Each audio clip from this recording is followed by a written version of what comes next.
Come on.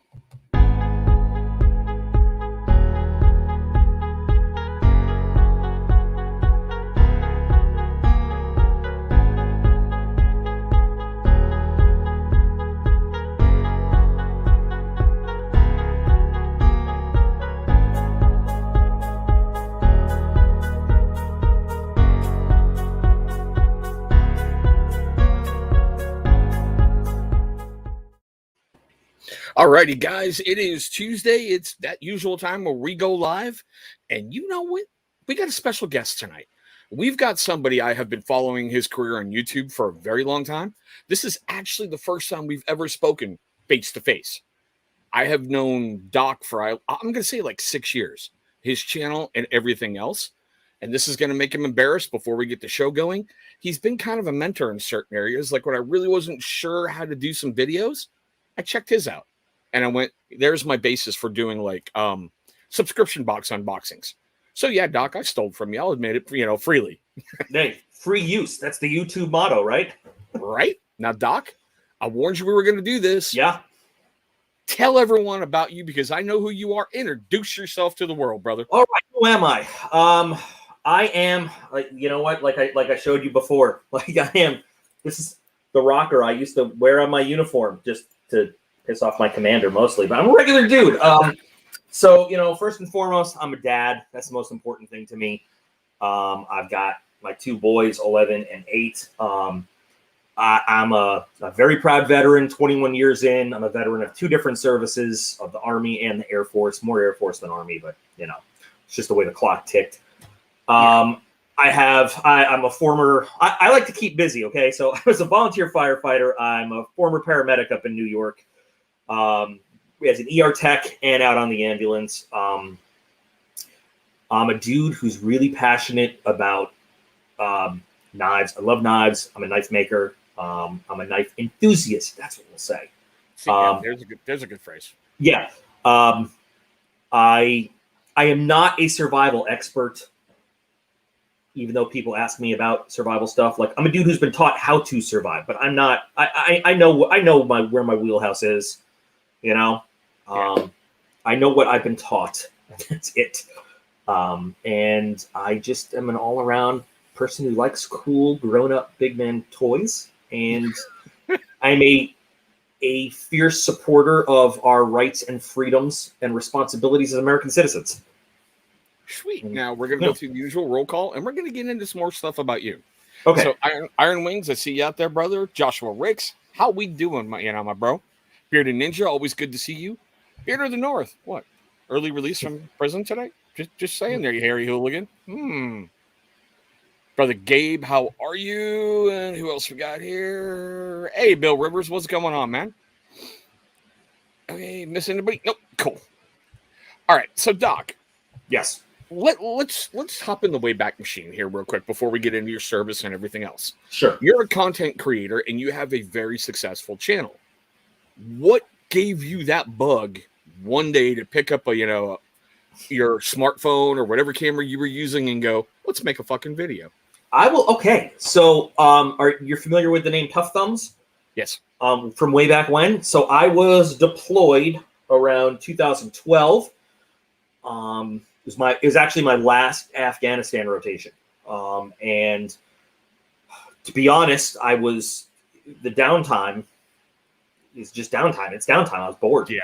I was one of those kind of thrill seekers, but I was watching Tough Thumbs videos and I forgot how I came to them, honestly, but he inspired me. I remember specifically, he was doing a remodel on a CRKT, Razzle.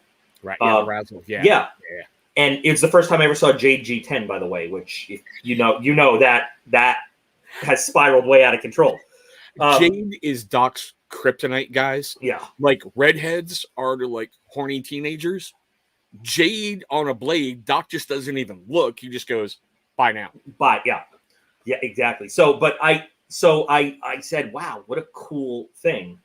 I want to learn how to do that. I want to learn how to mess with knives. Because I was already like the knife guy. Every unit's got the knife guy. Yeah, I mean, that's the easiest way to put it. Yeah. So I bought myself a cheap Kershaw. This is a Kershaw compound.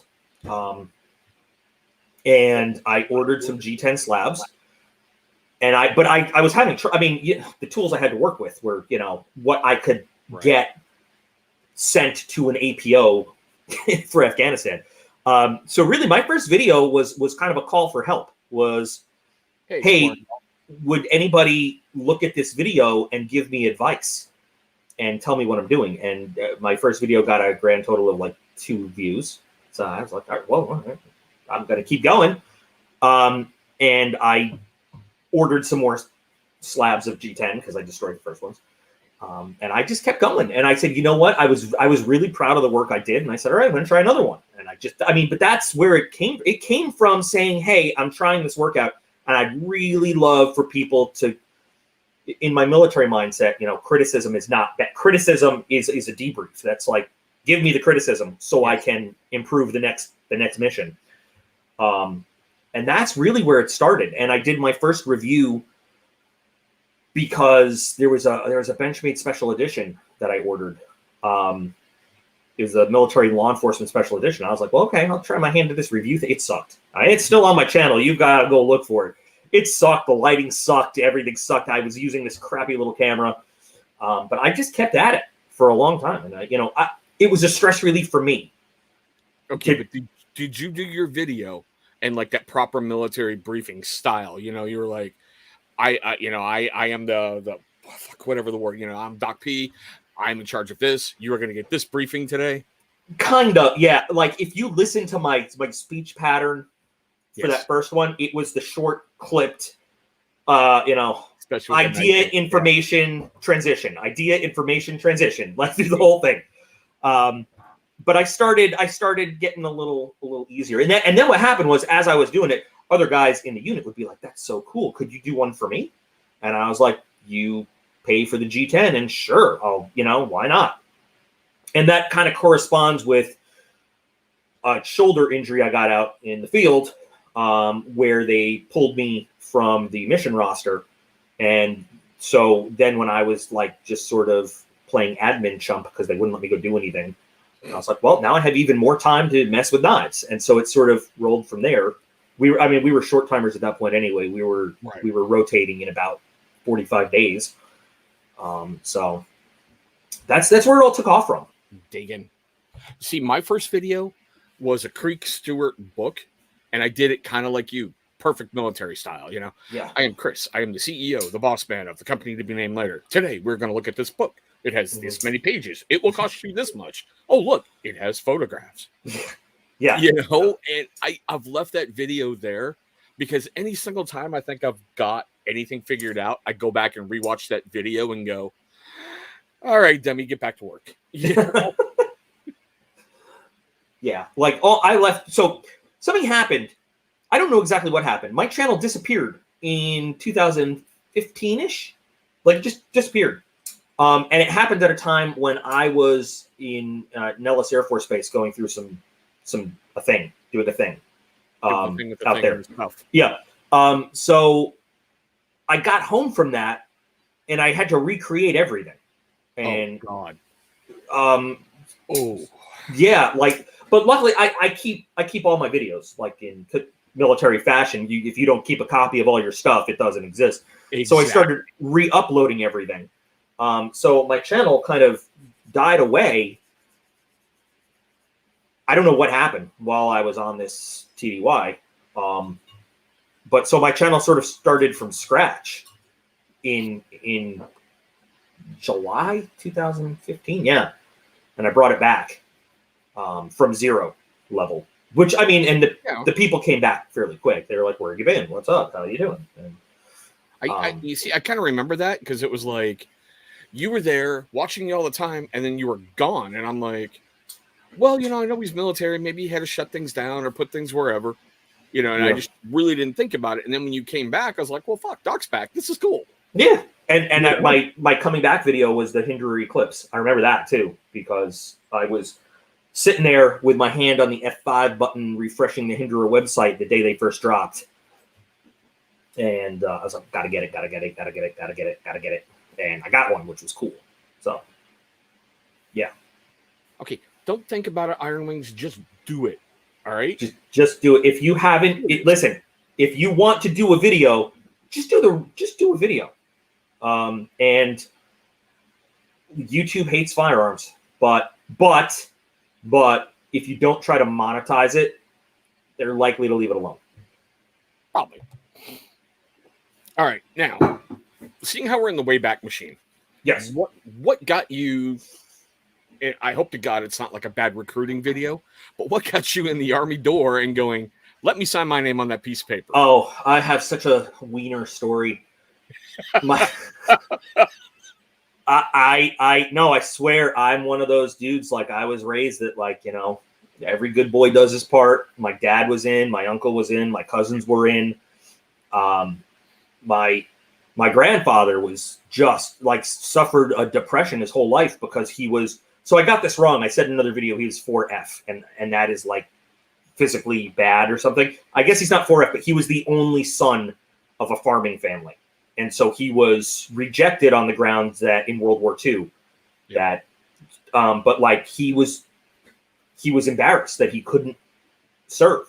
Well, it's also a different time because you've heard of the stories, and they're out there, people during that time who could not serve and they committed suicide. Yeah. Because like, they were so ashamed they couldn't go fight. And other people in his town where he grew up, and I honestly forgot where it was, to tell you the truth, but they did. But, you know, so I grew up with my dad, and my dad's got a better story. Can I tell you my dad's story of how he got in? Sure. And then my dad was, you know, a 17-year-old punk growing up in the Bronx. And this was back in the 60s. He got arrested. Oh, there's my Kaylee. Kaylee. Love of my life. So my dad got arrested. And Vietnam was just getting hot. And the judge gave him the, you know, they could do this then. So you could go to the Army. You go to the Army for 3 years, go to jail for 5 years. And my dad was like, well, 3 years is better than 5. And hey, by the time I'm done, this Vietnam thing could be over. Right. So he, you know, but anybody who took that was going infantry. So at the end of infantry, Vietnam was still at the end of infantry AIT. They said, anybody want to volunteer for airborne? You get like an extra $50 a month. And it's like, you know, 3 weeks more training. And he was like, well, 3 more weeks, this war could be over. So he went to airborne school. And so he did that. And then they said, all right, so now that you guys are airborne qualified, does anybody want to go to this thing we have called Recondo School, which was... Oh, good God. Yeah. And he was like, everybody's like, do you get paid more? What's it about? Blah, blah, blah. My dad's like, how long is it? And they were like, yeah, it's about 7 weeks long. He's like, war could be over in 7 weeks. So he did that. And he basically volunteered his way because he chose to join the Army instead of jail, that made him a volunteer, not a draftee, right? Right. Which is one of the key criteria to go through the 3 steps, you know. So he ended up volunteering his way to Special Forces as this, but so his entire quest was to avoid going to Vietnam. That was the whole point. What is the longest thing? So his first assignment was actually to Lima Company Rangers in the 101st. Oh, I see Iron Wings right there. It's 101st. That's cool. Yep. My dad would like you. And he ended up, once he was done volunteering for all these different things, so he did spend a tour in Vietnam first, and then he was like, I'm not doing Vietnam again. Let me, Special Forces thing is a year long. Sign me up. Yeah. They ended up saying like, well, now you're in, and you know, so there's only one place we have use for you. He's like, I'm going back to Vietnam, and they're like, no. He's like, really? You're going to this place called Laos. But it was a good fit for him, and he ended up you know, using all of his benefits. He went to college. He got a commission. He retired after 30-something. Hi, welcome back, honey. He retired after 30-something years as a lieutenant colonel. Nice. Yeah. So it's just part of the family. That's why I ended up going in. And he really wanted me to finish college and go in as an officer, but I was just like, I'm too cool for that. I'm ready to go now. Yeah, but we're going to make you pay for a statement you made a little bit ago in just a moment. Oh, I haven't okay. forgotten that one. I have not forgotten it. Oh, I can't. I don't. what did I say? Now I gotta see. So I ended up just signing up for the coolest job that the recruiters could sell me on. They were trying to make me take like MP or military intelligence, like all the things that would get them the bonus, Right. for me signing up. But they sold me on this thing called Cav Scout, which sounded like the coolest job in the world. Which to me, if you're divisional cavalry, it's different than being armored cavalry. Divisional cavalry is awesome because there's literally a general like PFC. Where can I put my troops through? Where's the weak point in the lines I need to attack? And you're like, well, sir, in my let me tell you what I found. But yeah, I did that. And I signed up, and medic school just came later when the Army was critically short medics, and then they were just like throwing darts at names on a board, like you can be a medic, and you can be a medic, and you can be a medic, and that's what I did for the longest in the Army. See, I was curious because I knew you were a medic. All right, I didn't know about the Cav Scout point. And yeah, now see, this is where I'm going to get you. Okay. I love how you made this statement. Yeah, I was Army until I figured out I had an IQ. No, that one. In the Air Force. I'm like, what the fuck, Doc? Yeah. Oh, well, that's just what actually happened was we were at Fort Dix / McGuire. Oh, Dix. And I was driving for a lieutenant. This was just before 9/11. And I remember clearly because we were making fun of another unit for having all their shit painted tan. And we were like, it's Desert Storm. It's 10 years ago. What, you can't find some green paint? Right. But this lieutenant was pretty cool. And he was like, hey, do you want to eat on the Air Force side of the base today? And I was like, we could do that?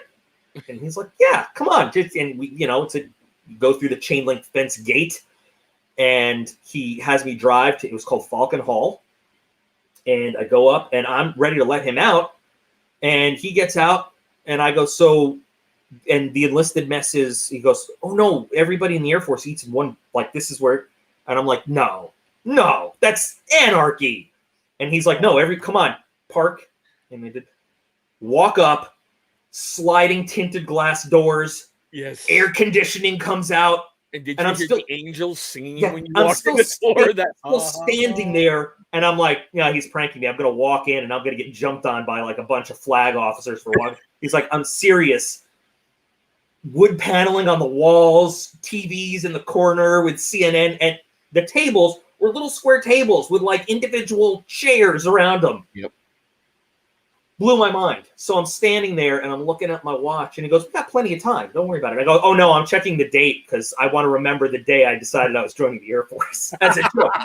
As a joke. But in 2003, when the mad dash up to Baghdad, it was Saddam Hussein International then, we're doing this, we're all pumped up with them, like, you're gonna be the first Americans in to take this airport. We got these guys on the west, and we're gonna go straight north. We're gonna take the airport. The airport is the centerpiece, and then once we have the airport, we're doing it, blah, blah, blah.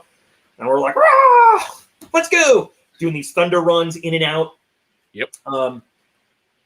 So we get to the airport, and there is dramatically less resistance than anybody ever thought there'd be. But we're like, cool, pussies. They all ran away. Awesome. But like we saw real fight, like there was real fighting on the way north. Like it wasn't Desert Storm Part 2. There was like actual fighting. Most of the people we treated were actually Iraqis, like not Americans. But we get in between the two main terminal buildings though, and there are two gray helicopters just sitting there. A really big one and a little small one. And a bunch of dudes in uniforms I've never seen before, with guns that look awesome, and they're just kind of chilling there. And we, as we kind of roll around, the helicopters say U.S. Air Force, these just gray helicopters, and we're like, who the fuck are you guys? And they go, we're the Air Force. We've been waiting for you guys, like behind schedule. And we're like, what? And they're like, yeah, we cleared this sector, and this sector. And then we went around, and we're like, who are you guys? And one of the dudes is like, well, I'm a PJ. He's CCT. That dude is a special operations JTAC. And I'm like, well, they were TAC-P then. JTAC didn't exist yet. But right. And we're like, wait, you're the Air Force? Like, but you have guns. Like, what do you do? But they're like, well, we're kind of a different kind of Air Force guys. But listen, you guys got this because we got shit to do. Like, we got to. And that was where I first met, Air Force Special Tactics guys. And I was like, I finally know what I want to be when I grow up. I'm sorry, we can insert that little subtitle in like Morgan Freeman's voice. At that moment, got a freedom boner. No, because I was talking to the PJs and they were like, well, we're like, we're medics, we're operators, we do this stuff. We go rescue pilots when they're down. I mean, that's what we're supposed to do, but pilots don't get shot down that much. So we just hang out with these dudes and do this stuff and that stuff. Yeah. And I was like, oh my God, that is the life I want. How do I do that? And they're like laughing and they're like, well, that's real cute. I'm sorry. When the Air Force is patting you on the head and going, yeah, aren't you that's real cute. Why don't you get back in that Bradley over there and just go do Army stuff? Like, we got to go. Oh my God. But no, that was when I decided that's what I wanted. I want to be an Air Force dude, like one of those Air Force dudes. So I set my sights on that's what I want to be when I grow up. Like, and surprisingly enough, the Army doesn't take it too well when you like send memos up the chain saying, can I please be released from the Army to join the Air Force? I wonder why. Yeah. But when you go to the right people and you're like, well, I want to fill a critically undermanned special operations billet, some stuff happens. Yeah, you said the magic word. Yeah. You got to learn, you got to speak the language. And exactly. But then it's still this process of, so I ended up moving to Florida so I could do train ups with the 920th Rescue Group, which is a reserve unit at Patrick Air Force Base. But they've been on active duty since 9/11, since day one. And those guys taught me how to swim because I didn't know how to swim. I grew up in New York City. Why the hell would I know how to swim? So like 25 years old. Yeah, like 25, 26 years old learning how to swim. Because who would have thought being in the Air Force meant you had to swim a whole lot. And then I got a chance to, I took the PASS test and just barely passed the swimming, but I did really great at all the other stuff. Nice. But they were like, look, if you could just do well enough to get in the course, the instructors will get you where you need to be. And fun fact, the National Geographic Channel was doing a documentary on PJ training. Was that Surviving the Cut? Or I think it was. It was the two Vogel twins, the two twins of the class. That was my class. Balls 404. And they edited me mostly out the day I broke my leg. But this guy's got a career. This guy's awesome. Snap, fuck him. Here's But so I never got to be an operational PJ, but I made it through Hell Night and all that other stuff. And so the instructors patted me on the back and said, you got a medical DQ, like you broke your leg in just the place where they're never going to let you jump again. And I was like, oh, that sucks. And they're like, yeah, but you know what DQ stands for? And I said, disqualified? They said, no, didn't fucking quit. There you go. And I was like, all right. So they ended up folding me into a career field where, like, they gave me some leeway. And I was like, well, I want to get back on the ground. I want to do ground stuff. I don't want to do Air Force stuff. So they put me into a career field where I got to talk on the radio and call in thunder and lightning and make things on the ground blow up and direct fighters on intercepts. And it worked out. It worked out pretty well. Here I am today. And that's like I would say it's a weird transition, but it's not, because your military career and the stuff you were taught transitions perfectly into the shop where you're working right now. Yeah, it does. It does. I love working. So Patriot Armory and Coating, I haven't even changed since I got home from work. So now we're doing it. So I still call him my father-in-law, even though me and Sam are together. Like, it's because I don't know how to describe. My former father-in-law just sounds weird. Right? Yeah, but so he's a Navy vet, and his dad is working there too. He's like a 30-year-old crusty old sailor. Have you seen Down Periscope? Yes. He's the old guy in the engine room that ties strings like this. He's that dude. I remember that. Yeah. So we do laughing at everybody as the string starts coming in. Yeah. Yeah. Laughing at all the young guys. So we do firearms customizations. We do Cerakoting. We do hydrographics. But we don't. I mean, we mainly do firearm stuff, but we do knives, we do car parts, we do stuff for little. The Navy has a contract for little UAV. Well, I guess they're not UAV; they're remote underwater submarines. Whatever, but they're. I think of everything as UAVs. Yeah, Skynet, but still. Yeah, Skynet stuff. But we have our hands in so much, and it's so much fun because it's creative every day. Like every day, today I was bored, so like I went because he's got a full Class 3 license, so we can order whatever we want from anybody.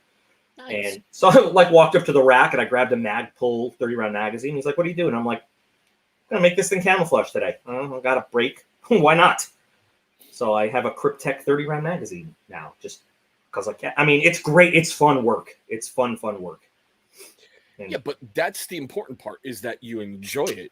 Because what's that old thing? Do something you enjoy. You'll never work another day in your life. Yeah.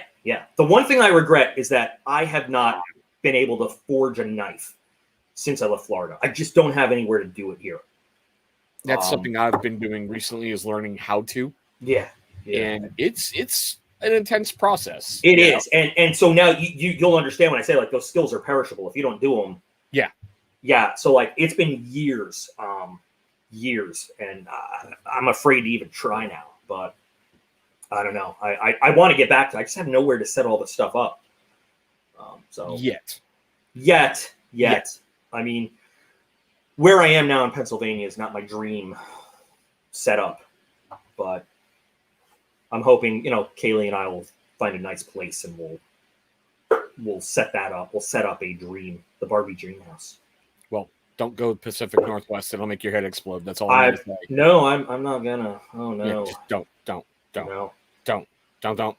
Oh, she's gonna be on Far Cry 6 waiting for us. We bought Far Cry 6 the minute it came out, and dude, yeah, now I can see why you're head over heels. She's like, haha, I'm waiting for you. Yeah. Oh no, we get along really good, and she's fun. She's a fun girl. She's different. Cool. She's All right, so let's touch on some other aspects of your channel before we go on to this one little area that we talked about, but still. Yes. Subscription boxes. Yes. I have to admit, I really like the fact you lost your shit over BattleBox. You were one of the very few people out there who was truthful. Because I hate saying it this way. You can tell who gets their boxes for free. And they lie their ass off about it. Oh my God, this box is the greatest thing ever. Holy crap, I can't believe we got the spork. This spork I've been waiting for my whole life. It's a grail item. For a long time, I paid out of my pocket for absolutely everything on the channel.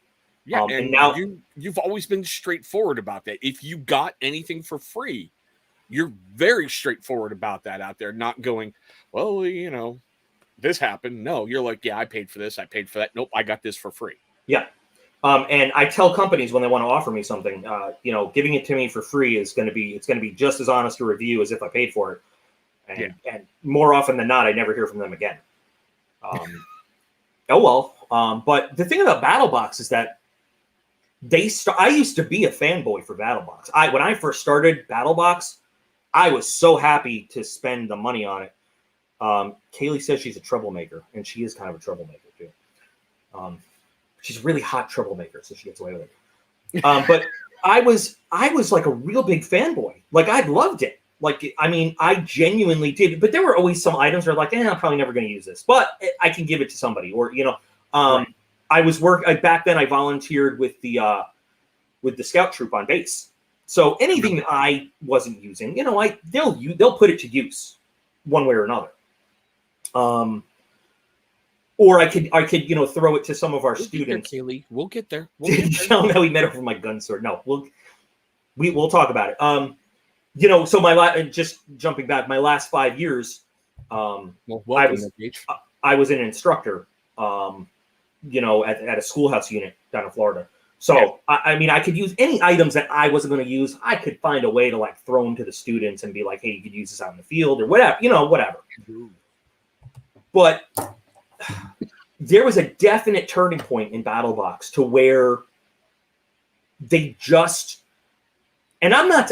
I get it. It's a business. They got to make their money. I mean, otherwise, what else are they doing it for? I'm aware of that. Agreed. But there was a point where you saw where they switched from caring about putting out a quality product to just cash grab. And okay, yeah, I'll give you that, because every box can't be like, what was it? The Camp Comfort box that had like a $700 value. Yeah. Not everything was all the way out, and for every one of those boxes, they've got to pull in a little bit. But it seems like they just kept pulling in and pulling in and pulling in, and now the boxes are like, I can't even describe it. But I have lost my. I mean. And I'm sure that the drunk unboxings with the alcohol didn't help. Okay. Those are, no offense, those are fun. I don't know what I like more. You hyped up on energy drink doing the reviews, or the drunken reviews where you're like, fuck. Yeah. Well, I'm trying new things. I was not expecting such a big backlash to the drunken unboxings, but I get it. There are people that will, for whatever reason, personally, they react to that. I respect it.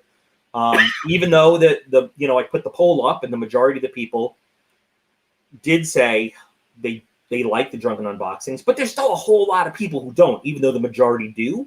So I'm gonna try to switch back and forth. What I can't do is, people are like, well, can't you do one of each? I'm like, no, because I already know what's in it. Like, you're never gonna get the same reaction.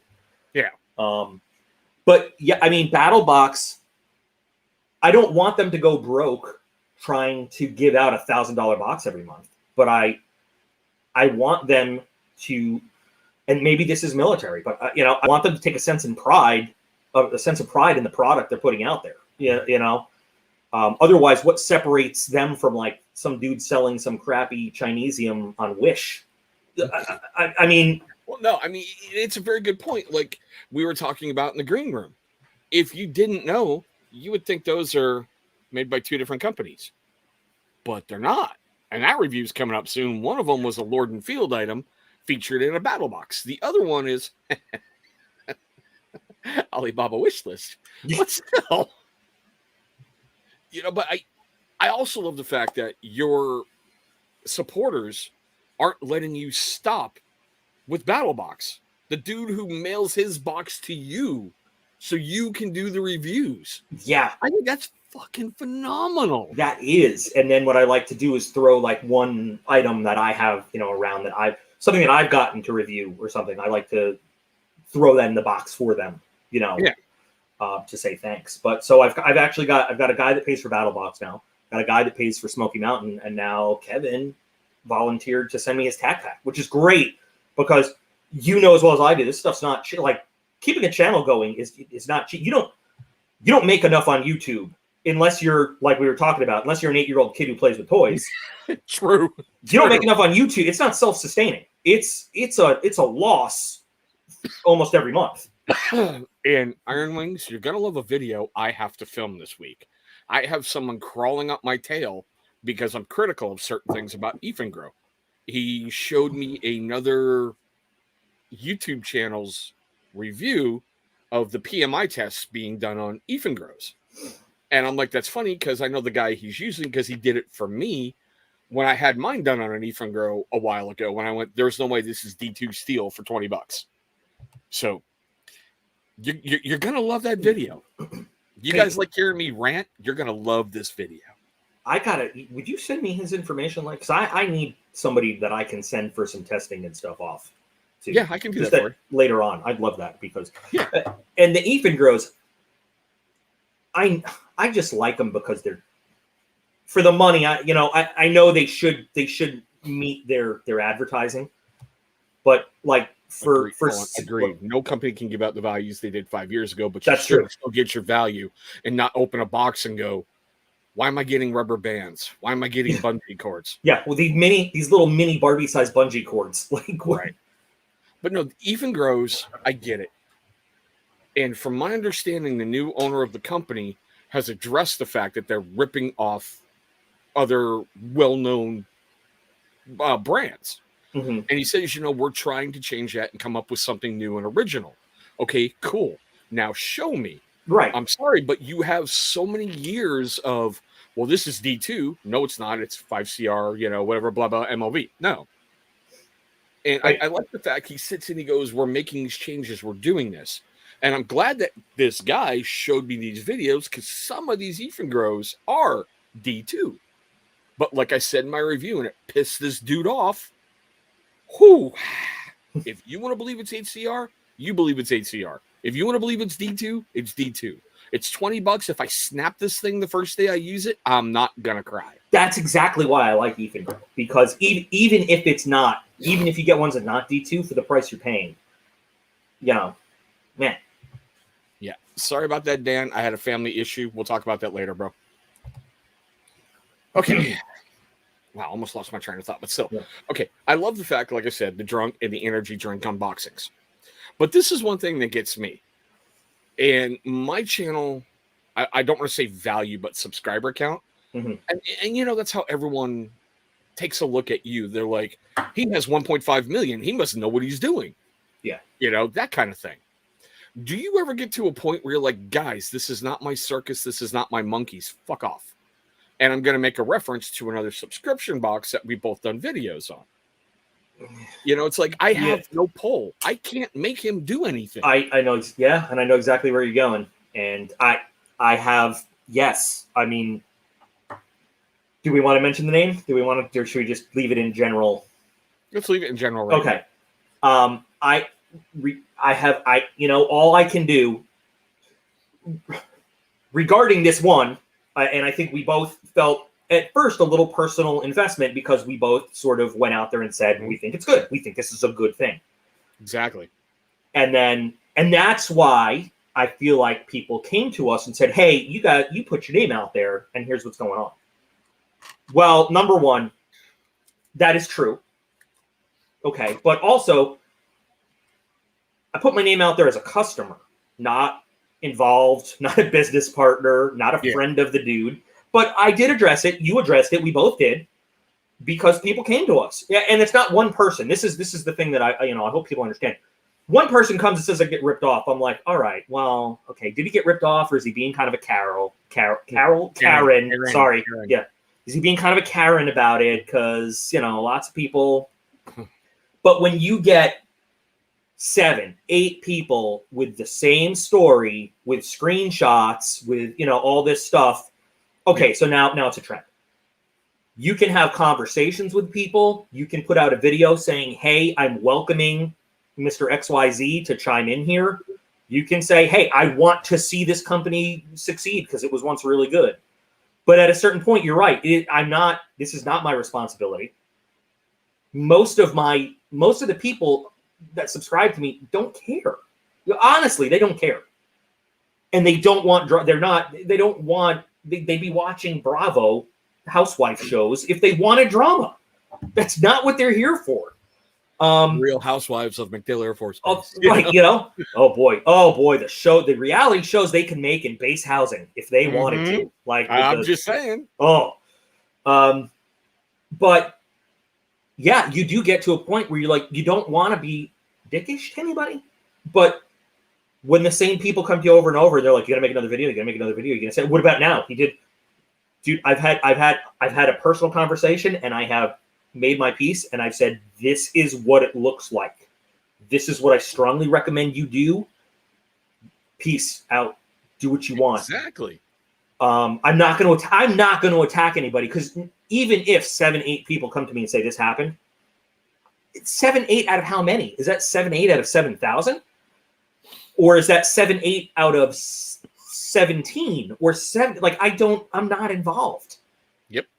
So I will not personally attack a person and call them names, say they're doing this behavior, say they're doing that. 'Cause I don't know. I don't know what is going on in this dude's life. I know that things got screwed up. I hear from one group. I hear from him that he's trying to fix it. Okay, that's great. I got to move on with my life. Thank you. Yeah, I've done literally the most I can do in this situation. Exactly. Yes. And that's what kills me about, oh, dear Lord, that guy I was referring to earlier that now I have to do this video about Ethan Gross. Mm-hmm. My experience with them 6 years ago is probably going to be incredibly different than somebody's today. Right. Yeah. So I don't feel I need to backpedal and go, well, golly gee, 6 years ago they were shit, but now they're doing pretty good. So now, ooh, bad Chris. No, they got caught and they made some good changes. I mean, and that's how it should be. If you get held to the fire and you being military, nothing pisses you off more than when you get boot privates going, hey, it's not my fault. Right. And you're like, but you're the one who went on a DUI rampage and ended up slugging the sergeant major. Right. You know? You know what? Don't even tell me you don't even have to say it's my fault. All I want to hear is I'm going to do things different. Like, it'd be great to accept responsibility. Like, you should accept responsibility. But all I really need to know is I can count on you to do something different in the future. Like, I mean, that's. I don't even want to go down this. Taken part of your safety brief and implemented it with my children. Is it the giggling part? Don't do anything that makes you giggle from. I stole that from a captain. Don't do it. I stole that from a captain. The same guy that I got douche canoes from, actually. See, I was going to ask about the origin of that, but now that you told me. Now I've got two quick questions for you, and they're kind of tied back to back, and then we're going to move on to the mental health portion. Okay, sure. Okay. You've been a content creator for a long time. On your channel, we're going to do the yin and the yang. What is your greatest achievement, and what is your worst massive, oh, shit, I shouldn't have done that. Oh, I can answer both of those. My greatest achievement, I don't think I can't, it's not, can I say it's not any one thing, but the greatest thing to me is when somebody sends me a message and says, I really appreciate video XYZ because it helped me out. Beautiful. To me, that means more to me than a number like, subscribers or views or hours watched. I thrive on I really love this video. It helped me out. Or, I've learned so much from you. I get those comments and I just love them because that's why I'm doing this. I mean, I like to entertain, but through all of this and that, if somebody says, I really learned how to sharpen a knife from your video, and now I know, now I can take care of that myself. That's an achievement to me. That's awesome. On the flip side, the biggest thing I ever screwed up is that damn knife box video. I wish it didn't exist. No, actually, that thing still gets hate mail. I wouldn't doubt it. Yeah. No, the biggest flop though was when I thought it was going to be exciting. I thought it was going to be awesome. Like the 150 something item giveaway. I vastly overestimated my logistical skills. I did. So it got away from me. And then rather than just saying timeout, this is too much, I need to reset and try to take it, a different approach. I was like, well, now everybody's mad at me because stuff is happening slow. I just tried to rapid fire, get it all done. And that made it all worse. Stuff got lost in the mail. I didn't track it properly. I didn't write down tracking numbers. I did bulk shipments, which I'll never do again because I don't know if you've ever done that. Well, how it works here is you take a bunch of stuff, you put it in a bin, you leave it at the post office, and you just hope and pray they take care of it properly. Yeah. And I had an entire bin disappear. Ow. And so it took me almost 2 years to make everybody whole from that. But you did it, and that's the important part. I mean, there's one guy who still says he never got his prize. I shipped him a replacement and then a replacement for the replacement. At this point, I gotta say, I don't believe it. That was my biggest flop. And what really hurt me was that just people put their faith in me, and I didn't deliver like I said I was going to deliver. And Andy, that's okay. You can say that name. It's fine. Yeah, you can say it. We're just not going to. And so the idea that I wasn't delivering, there was actually a little Reddit post about that whole thing. There was. You've made it big when you're getting torched on Reddit. Yeah. People were pissed, and I really wanted to make that right. But that's why now I'm doing all my giveaways one, and then maybe a second prize at a time, and I will not even start the next giveaway until I know that prize is in someone's hand. And I know it's been delivered. After action report, lessons learned. Yes. You move forward, you know? Yes. Yeah. Okay, now we're going to move on to a certain topic that I feel is really, really important to talk about. Okay. Especially with the whole world going topsy-turvy with, lockdowns, mask mandates. Are we going to die from the Lambda variant? Well, if the Lambda variant doesn't work, are we going to go with the Bravo variant that we've already overskipped? I honestly think a lot of us have forgotten great social skills. Mm-hmm. One of the big things that I ask everybody, and you being military, I know you've had a lot of experiences that have been soul-crushing, mind-fucking, and back-breaking. What do you do to get yourself centered again? Like when this stuff is going on and you feel everything is like getting away from you, how do you pull it all back in? I've got my dog. I've got Tato, whose animals are so fucking, what's the word? Intuitive. Like they know. Yes. They know when you need them. And I swear, just spending some quiet time with him giving me love, like an affection, right, can really take a burden off. I don't know how it works, but scientists do say, like they say it works. Like they chemically in your brain, petting animals works. So I do that. But like I just love to get outside, breathe some fresh air. I don't have to do anything. What I like to do, and this is a technique I learned because I know we're going to go deeper into the mental health stuff too. Oh, yes, we are. So go out, find a sound, any sound. It can be a natural sound. It can be inside too, but I like it just like fresh air. A ticking of a clock, a sound an animal's making, wind, whatever. And I focus on that sound. And I just connect myself to that sound. Okay. And it's called grounding. And every time you hear that sound, you make yourself aware of I am here. I'm safe. I'm here in my little, safe area. And I'm listening to that sound. And I'm not worrying about anything. I'm just connecting with that sound. And it's great for anxiety. Because if you're mentally focusing on one thing, anxiety has a harder time kind of pulling the rest of you down. So I like to use that grounding skill, that sound. You're still up. As soon as I'm done, we're going to play. But doing that whole... Really? Don't worry, I'm not going to keep them forever, okay? Yeah. Doing that, connecting with one sound and focusing on it can really pull you out of an anxiety or stress mood because you have to mentally focus on that one thing. Now, does music play a role in your life in some part to help you pull out of things, like throw on the headphones and just... It does, but my problem is music will also, if I'm not careful about what's on playing, what's coming on, it can connect me to other stuff. I easily get that. You can go down that rabbit hole. Yeah. What you're trying to get away from takes deep root in you. Right. So, now in other aspects, music is great when I'm working.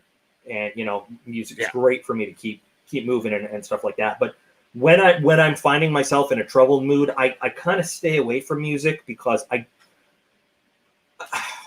things that I put on a playlist a year or two ago that were good, I find can just be a pain in the ass for me now. So, yeah. Now I know you mentioned Far Cry 6. Are you a gamer at all? I know you do Warhammer. Well, Warhammer 40K. Yeah. I think to call myself a gamer is an insult to real gamers. I am a video game. Once again, I'm a video game enthusiast. Kaylee kicks my ass in everything we play. She is fierce and she is competitive and she's really good. But I still am dedicated to making Fallout 76 a playable game. Like I'll suffer through it because I paid for it. No, but I like to game. I'm not like a Call of Duty kind of guy. Yeah. But Fallout, the whole series. I like things where I get to shoot and take my stress out, but I also like things with a big storyline and like a quest. I'm not so big on the multiplayer stuff. If I can play with one person that I want to play with, that's cool. Like me and Kaylee will go through the storyline missions together. Or sometimes we'll play Minecraft together. We'll just build shit. We'll build giant buildings and cities and things like that. That's relaxing. But hey, let's play. Now I know like Assassin's Creed is big in my house just because of the long storylines and the intricate subplots and side twists and everything else. Yeah, I love that. Huge. And I know that for me, when I'm having a bad day, this may sound bad. I'm like, whatever game I'm playing, like currently it's Black Flag. I'm like, well, let me go sink some British ships. Let me go kill some Dutch.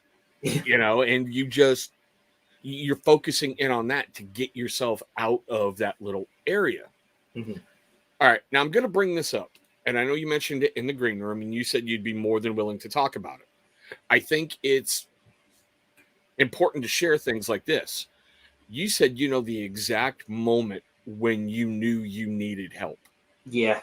A lot of people don't know that. If you are willing, because you never know who's going to watch this, would you share that moment? And yeah, absolutely. And as a side note to that, I will tell you that a lot of people in my life apparently knew I had a bad case of PTSD long before I did.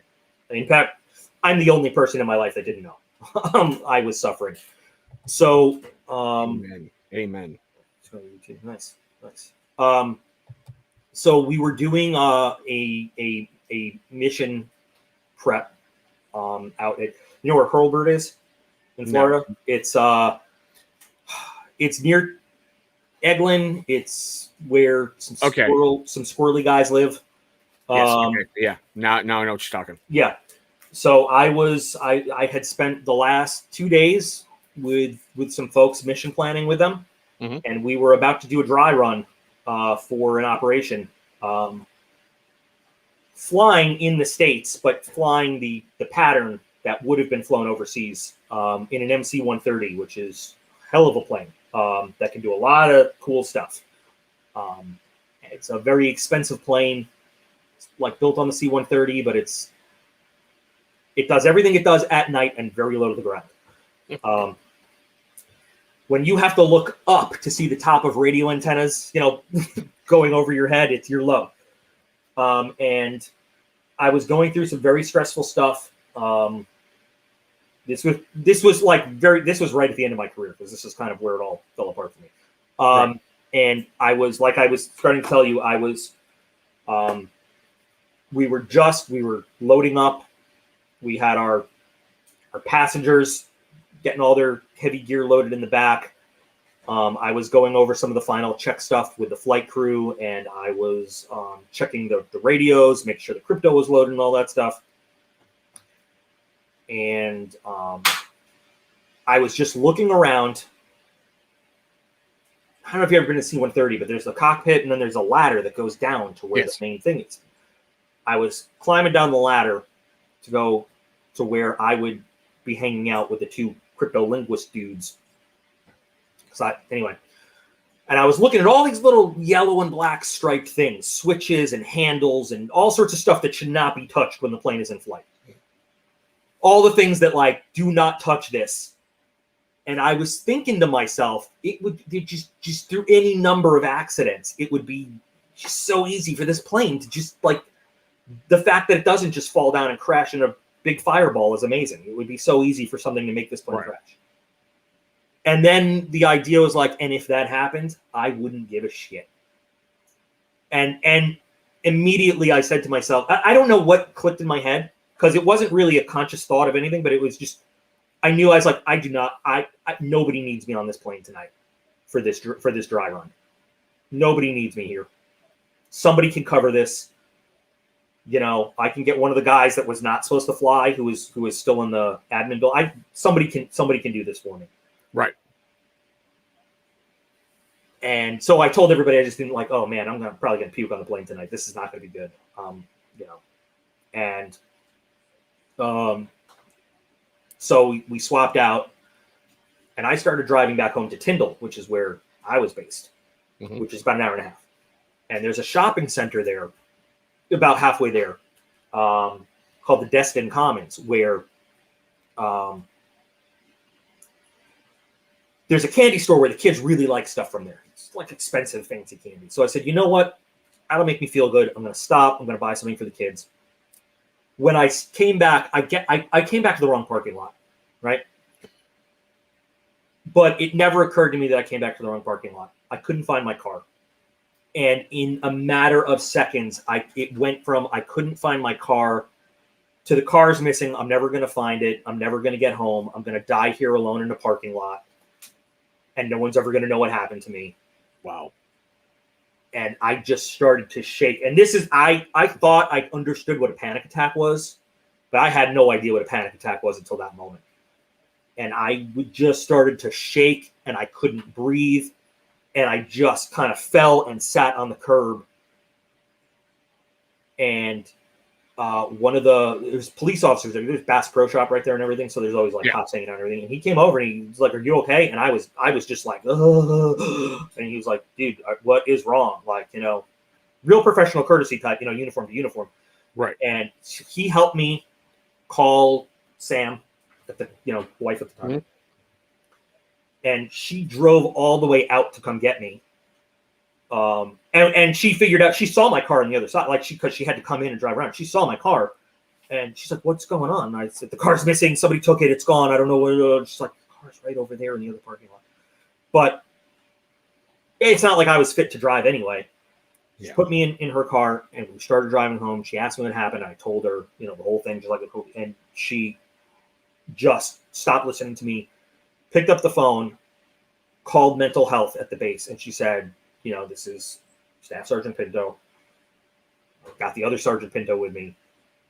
He needs to be seen right now. Like, I need to bring him in." And they said, "What's going on?" And she said, "This is exactly what he just told me." And by the time we got there, they were going to be closed. She said, "Listen, we're leaving the technician behind. Just come to the rear entrance, buzz in. Just bring him straight here. Don't let him out of your sight." So they brought me in. They did the quick eval, and they were like, "We're going to have you speak with the doctor." They brought in the on-call dude, and he's like, "So I'm going to guess you've never been evaluated for like anxiety, PTSD, or anything like that." And I was like, could have been common rational, but I was like, "PTSD, fuck you. What am I, some kind of pussy?" The standard response anybody has the first time it's brought up. Yeah, but also, and I want to expand on this just a little bit more. In the military, when you're talking mental health issues, 9 times out of 10, you're going to lose certain statuses that you have while they check you out. Because, like, if you're supposed to deploy, gone. Mm-hmm. If you're in certain elite units, you're standing down until they can figure out how fucked up you are. And that's no offense to anybody. That's what happens. Common statements that you use in the military and things that are ingrained in you, Yes. The one thing in the military you learn is how to see the humor in the darkness at times, because if you don't, and I'll tell you what happens. Your flight status is revoked, suspended. Your security clearance is put up for review. Yep. And so suspended. Any active programs that you were a part of, read-ins and everything, is suspended. Access to them. And you are basically a desk chump. Weapons clearance is suspended. And unfortunately, I believe because of that, and this is why I want to give you a lot of credit for getting help, why a lot of our brothers don't. Oh, absolutely. And even though the military always says there's no retribution, it doesn't affect you, that's not... I don't believe that's true. It's not 100% true. I think that I think the policy is supposed to be that, and the upper leaders say that, but I can tell you that a lot of unit level commanders look at you and they're like, if you're not any good to me, you're no good to me. Exactly. You're dead weight, get out. Yes. And hang on, I just want to read that. Yeah. Yeah, that's exactly it. Like, once people are like, there's anything wrong with you, you're not. And I got to be like, I'm not trying to just talk myself, but I was at the top tier, like, of what I did. I was, I showed on my last live stream the weapons school graduate patch and everything. Like, I was not selected to be part of this thing because I was middle management mediocre. I was right. I was part of flying with, on this aircraft with this team to practice this thing because I was like, they called up and they were like, "We need your best guy," and they sent me over there. that was my reputation. Like, that was like, we've got a 4-star general coming in and they need a brief in 5 minutes. Go. Like, that was me. And overnight, it went from that to like, there's a broom closet over there. We're going to put a desk in it and you can go sit there and just try not to make too much noise and don't show your face to anybody. And so what I came to find out though, like, and this is kind of like the double whammy. My coping mechanism for years and years and years of combat deployments and all sorts of stuff, and was to take by the way, not healthy, take all of my emotional energy and bury it and take all the energy I had and put it into work, which is how I got to where I was. But once you don't have work as a coping mechanism, what happens? Exactly. And like I've also said, if you keep taking it and you push it down and push it down and push it down, eventually it's going to come out of there just like, you know those old trick cans with the exploding snakes? Yeah, exactly. That's exactly what's going to happen. And it's always going to happen at the worst possible moment. Yes. So my major coping mechanism for dealing with all this emotional shit was gone. They took it away. But nobody understood what was going on at the time. And I started having outbursts, and I started making stupid decisions because I couldn't think clearly. Like, this was all coming back. And I did some dumb stuff. Like, the end of my career was my fault because I manned up early on.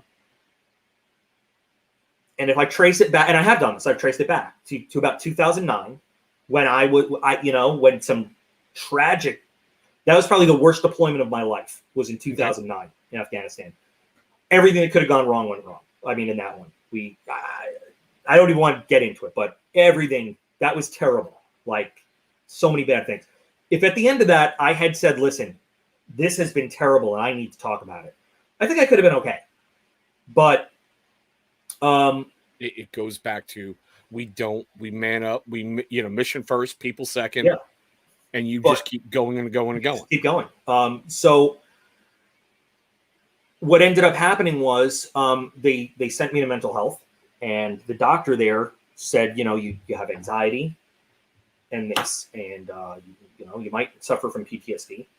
And they sent me to another base to a specialist who was like, I lost the scale to measure your PTSD. It's off it. And so they sent me to something called, instead of seeing me at the mental health office, they sent me to this facility, and it was a civilian mental health hospital, but they had a special program for military people because there's so many, like, the military flies people in from all over the country for this. Yeah. And it was called intensive outpatient, which basically you spend your duty day going to group therapy and meeting with people and stuff like that.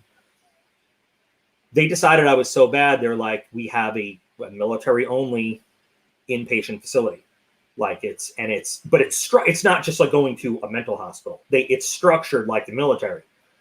You're in squads, and there's a squad leader, and there's, and it's, so first squad is in group therapy at this time. And while they're doing that, second squad has rec time outside, but it's like structured PT, you know what I mean? So, so you're in a routine, but at the same time, you're meeting with doctors, you're doing group therapy, you have art therapy, they have yoga and massage and like all different avenues for you to learn.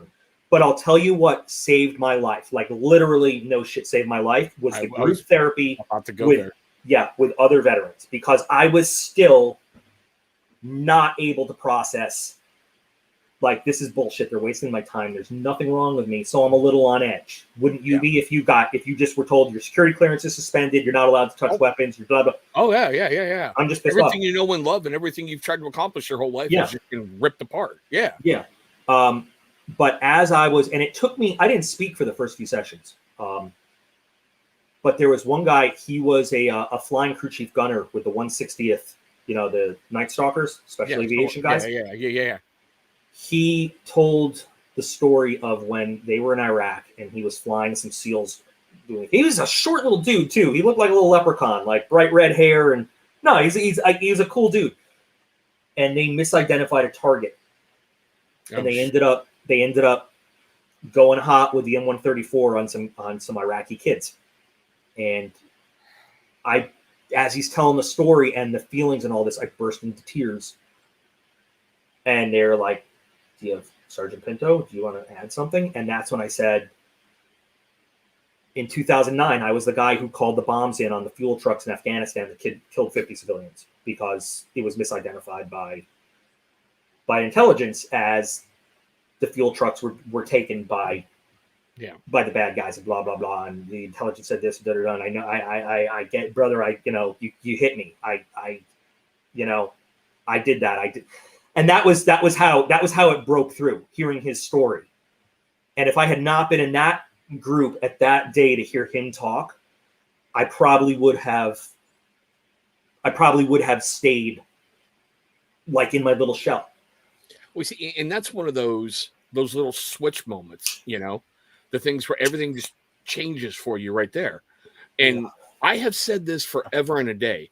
Vets talk to vets on a different level than everybody else does, because it's not like you have that secret jargon, you have whatever. It's when your job is to keep people alive, it becomes a little deeper. And it's like when you're out in the civilian world and they talk about, well, we're family here. And I'm like, no, you're not. You ever been in a GP medium with MRE farts? Shut the fuck up about family, It's that feeling of you're really not alone. Like, because people always say like, no, I understand what you're saying.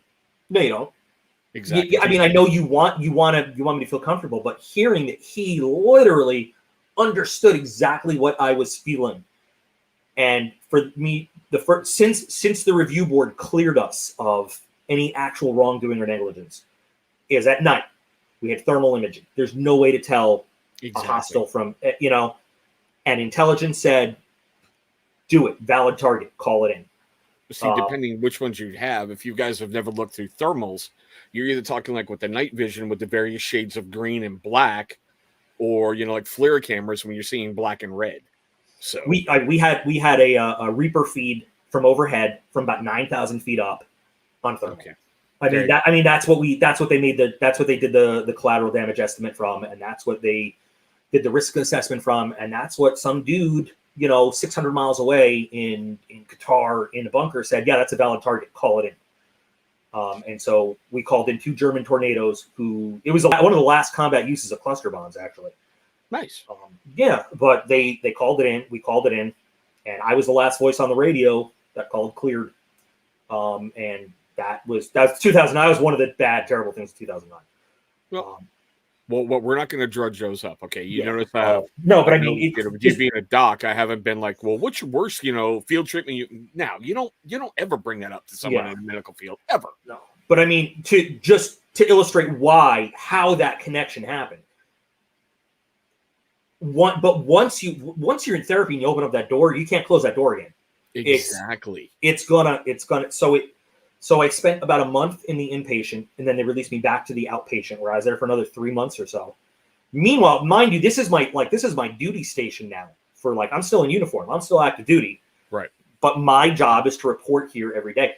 By the time it was done, I didn't want to leave. I was like, I don't want to go back. This is my unit now. Like, here with you people, because I didn't feel safe anywhere else. Like, I didn't want to go back to my unit. And so, as this was all going on, my commander pulled the old, I no longer have faith and confidence in your abilities as an NCO.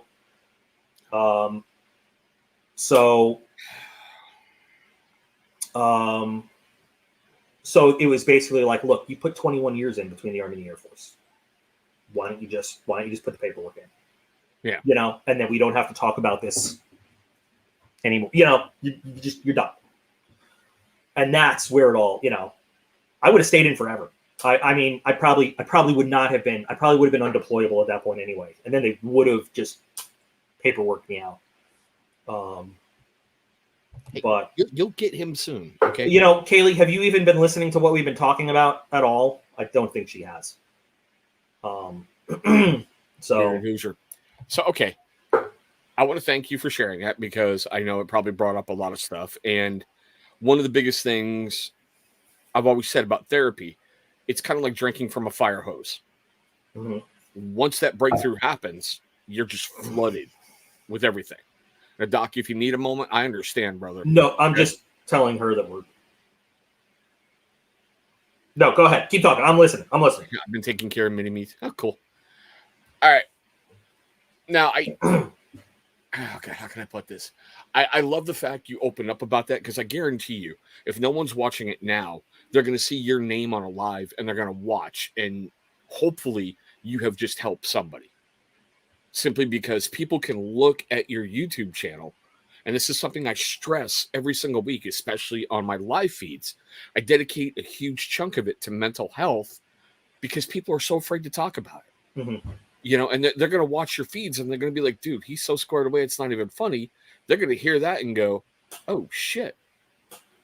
Yeah, and I'm not afraid to, like, I want people to know that it's out there. It's more people than you think are going through it, and most of them are afraid to say anything about it.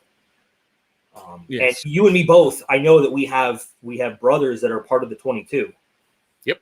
And I mean, I one day I was on leave, local area leave. You know, I would do that every once in a while. On that day off, I found out that an old Army brother shot himself. We still don't know why. Didn't leave a rational note at all. I showed up and I rounded up all the airmen, because I was responsible for like continuing training of the airmen in our unit. I put them all in a room and they were like, "What are you doing here? You're on leave." I'm like, "Yeah, we're going to talk about why you don't kill yourself. Like, as long as I'm still here until I'm out, you have to listen to me." So I'm sorry. I've been in those kind of briefings. yeah, Like back in my day, we didn't have sharp briefings because we didn't do dumb shit like that. Yeah. But yeah, I get it, where it's like, I still talk to one of my former NCOs at least once a week. And when I saw him out in Spokane Valley, he's like, "You ready for a run?" I'm like, "See the way my DD-214 is set up?" You know? But I just put him in a room and I was like, "Listen, I'm not going to tell you, I'm not going to give you any backstory, but we're going to do suicide awareness. We're going to do half an hour of suicide awareness, and then I'm going to go back home." But that's one thing about the service I always enjoyed, was the fact they gave you that training. So if somebody even remotely makes a stupid freaking joke about, "Oh my God, Betty Sue whatever just left me, I'm going to kill myself," you're like, "Nope, all hands on deck. Guess what? I'm up your ass for the next 24 hours. Yeah. Yeah. And, you know, and when you get to know the guys enough, you kind of know when somebody's saying, like, "If I have to sit through one more briefing, I'm going to kill myself," versus, Exactly. I can't believe this is happening. I just want to kill myself. You know, you're able to sort through the wheat from the chaff in those kind of cases. Yes. And I am notorious. Before all this, I was notorious for making very inappropriate jokes. Like, if I sit through one more suicide awareness briefing, I'm just going to stick my head in the oven. Like, you know, yeah. But I have a whole new outlook. And so now daily I'm on medication. Like, I can't, to be a normal person, you know, since I opened that fire hose and took a big drink, you know, you can't just turn off the fire hydrant. So right. I'm on some antidepressants, and I'm on some anti-anxiety and some PTSD type stuff. See, to me, there's nothing wrong with that. To me, there's a lot of strength in that you were able to God, this is going to sound so bad, but forgive me. You were able to recognize the weakness. You were able to treat the weakness and overcome it. I be honest. Every day, twice a day, I hate myself when I have a handful of pills. Not a handful, but you know what I mean. I know exactly what you mean. I still hate, and I don't hate myself. I hate the fact that I have to take them. But I know if I don't take them, I'm a better person when I do take them. So I do. For people like the boys. How can I put it? Yeah, I'm right there. I wish I had I have the same thing, but I know it's worth it to take them for like Kaylee and for the boys and for. Exactly. So I do. And I have tried, everybody said, like, "What about medical marijuana?" Dude, I am like number one on the burn pit list. I can't, my lungs won't do that. I can't. And edibles, no, they just don't work for me, unfortunately. It does happen. I will freely admit, since I've been taking CBD, the non-isolate, the one that doesn't have the THC affecting, but you get all the benefits, but not the illegal crap, certain aches and pains have helped, you know? Yeah. But it's just, I get where it doesn't work for everybody. It doesn't. But, I mean, it does do wonders for some people I know. I mean, amazing stuff. But Yep. also, and on a side note, I'm not willing to surrender my carry rights. Just throwing that out there. No, I get that. I get Which, yeah. But I mean, we haven't even touched on the physical broken body stuff. The VA pays me a nice check every month, which I do appreciate from all the taxpayers. that. Well, you're welcome. Yeah, thanks, guys. Yeah, that's I'm just broken like all over. Okay, well here's one for you, and I'm going to throw this out there. Mhm. If you could give advice to anybody who's struggling right now, what would you say to them? Struggling mentally, Yes. or there is nothing you are going through that someone else hasn't faced, and you are not alone. And I know that there is that moment of internal shame where you think that what you're about to say is the most embarrassing, worst thing in the world, but it has been said before, and it is worth it to feel that moment, to feel the relief of getting to deal with it. So don't keep it inside. Find someone you trust. And guess what? Sometimes that person doesn't react the way you want. That's not a reflection on you. That's a reflection on them. Find the next person in your chain of trust and say, listen, and let them know, listen, I just talked to so-and-so and they didn't listen. They didn't understand. I need you to just, I'm not asking you to respond. I'm not asking you to comment. I just need you to hear me. And because a lot of people will speak because they think everything we say is like, you need to respond to it or you need advice. Sometimes, it's stress relieving enough just to be heard as a first step. Thank you. Yeah. So don't keep it inside. Just make this step. No matter how painful that first step of saying it to someone is, I guarantee it's not as painful as keeping it in longer and longer and longer. I'm so glad now. I mean, honestly, I swear to God, I'm so glad I went through everything I went through in that treatment process to get to where I am now. Because when I think about how it could have gone and these boys growing up without me as a dad, or me not having met Kaylee, or just all the dominoes that could have fallen if I joined the 22 a day or something because I didn't take care of myself. It's a shameful feeling on my part that I even let it get that far, but it's a depressing feeling that like it could have happened. It could have. Yeah, but it's also real. Like I have a video out. It's called My Story, My Redemption, of when I hit a low part of my life, how I thought about joining the 22. Mm-hmm. And I detailed everything in that video, what I was going to do. The stupid tie your K-bar to the tree and slam your head into the side of it and be like, well, somebody else's problem. Yeah. No, and it doesn't, and getting help it's not a silver bullet. It doesn't magically go away. There's still days I struggle. Yes. There's always going to be a struggle, but you get better and better equipped to deal with it the longer you go on dealing with it. And there are, I'm lucky that for veterans, there are tons of groups out there, professional and like peer run groups to help. But even if you, even if you're not in that boat to where there are all those resources, there's still resources. There are things online. All you got to do is Google it. There are like free resources where like if you're afraid of like insurance and paying for it, there's all sorts of resources for mental health. Yes, sir. Yeah. Okay. Now, I'm going to cut it a little bit short right now because I know we've only scratched the surface with this. Sure. At some point in the future, I would love to have you back on and talk about some other stuff. Yeah. It's just with my kids being off tomorrow, I got to go spend some dad time with them. Totally understand. That's exactly what I'm talking about, Yeah. But I do this all the time. And I usually, it's a neat little process how I end the show. I throw a challenge out to everybody, okay? And it's a real simple challenge. Like I said, when we started talking about mental health, I think we've lost a lot of social skills because you really can't be around people a lot depending who you listen to, who you don't. Things are closing down, things are this. Take some time this week and call 3 people. Call 3 people. And I'm not talking about people you talk to all the time. Call 3 people you haven't spoke to in a while and just start your conversation this way. How are you?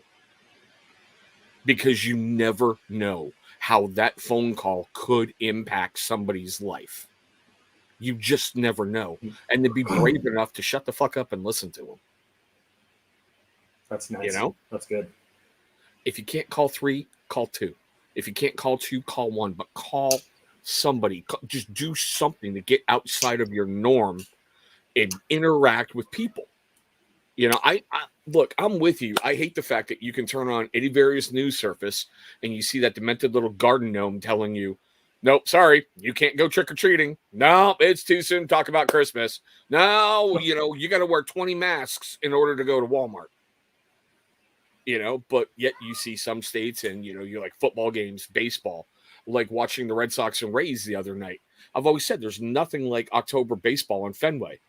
2 years ago, I couldn't have had that because it would have been crowd noises being piped into an empty stadium. Yeah, that was the dumbest thing, by the way. Yeah. But I also do this. Is there anything you might want to add to that statement, Doc, about calling people or reaching out?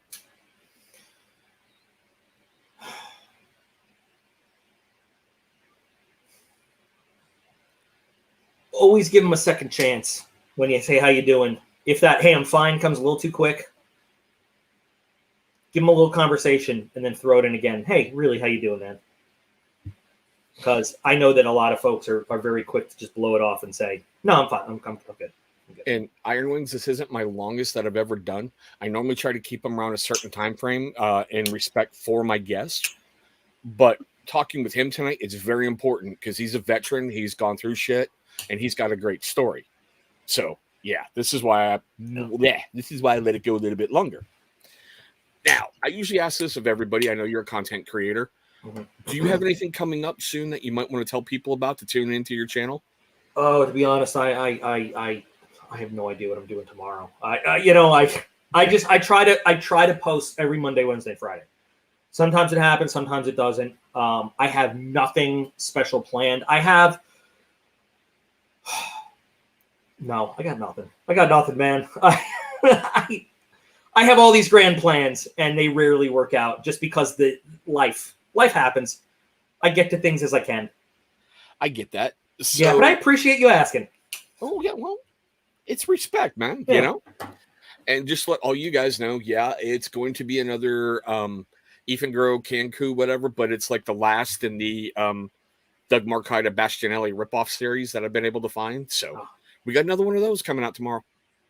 But with that happy thing, Doc, we're going to start wrapping it up. Don't go anywhere because we got the after action. I got a couple of questions for you. Okay, sure. We're back in the green room. Yeah. Guys, I want to thank everyone for watching. You know how we usually end this stuff? I just say goodbye. We roll a little outro, and we're going to see you in about a week where I have a really, really cool guest scheduled. It's going to shock some people. I'm going to put it to you like that. But, hey, we will see you guys next week. Guys, thank you so much for the time you just gave me. I hope you enjoyed our guest tonight, if we had one, and yes, I'm pre-recording this, or that you might have enjoyed an open mic night or whatever the heck just happened. We're going to try to do these every single Tuesday at 6 p.m. Pacific, 9 p.m. Eastern, and whatever you guys are in between and around the world. Next week, we should have another amazing guest or something really cool for you to watch. Thanks so much for watching all this stuff, guys, and we'll see you in our next one.